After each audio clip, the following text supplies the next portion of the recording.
All right, folks, today we're basically looking at design. We're going to start off with a can I've highlighted, this Perrier can.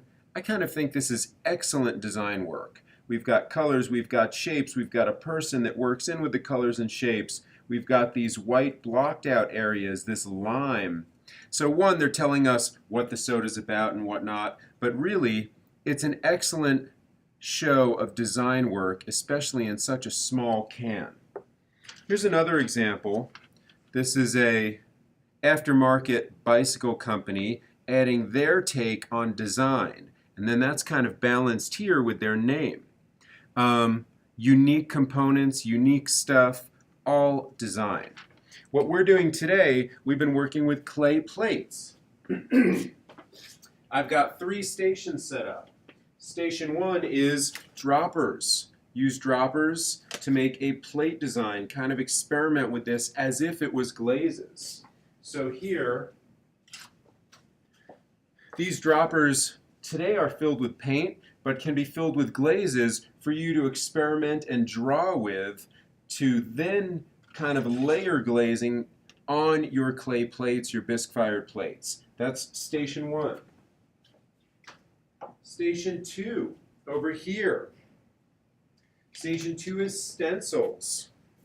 You're going to use stencils to create plate design. Consider pattern, emphasis, your design principles. You might create your own using shapes. You might find pre-cut stencils like this one with letters, this one with design. So I have a bunch of options here. I can trace these onto my plate with pencil. I can glaze them in. I can wax them in to prevent glaze from sticking.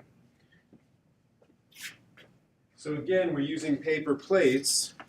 You're going to try 4 different designs here, 4 different ones at the first table, and then go to table 3. So we have station 1, station 2.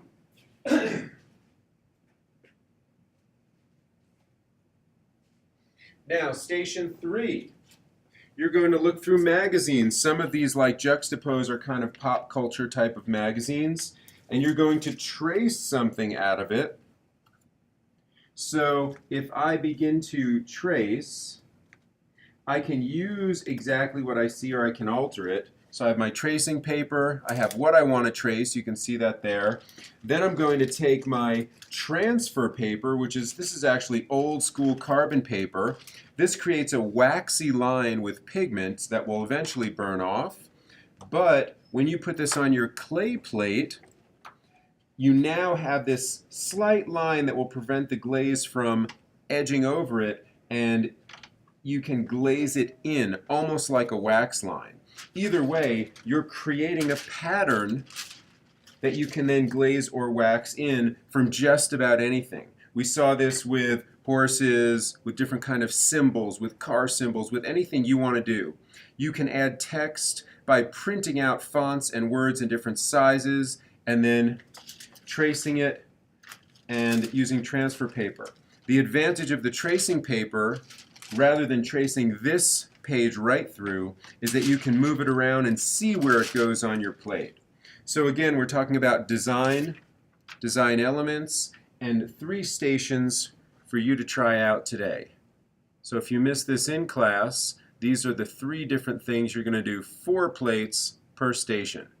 Thanks.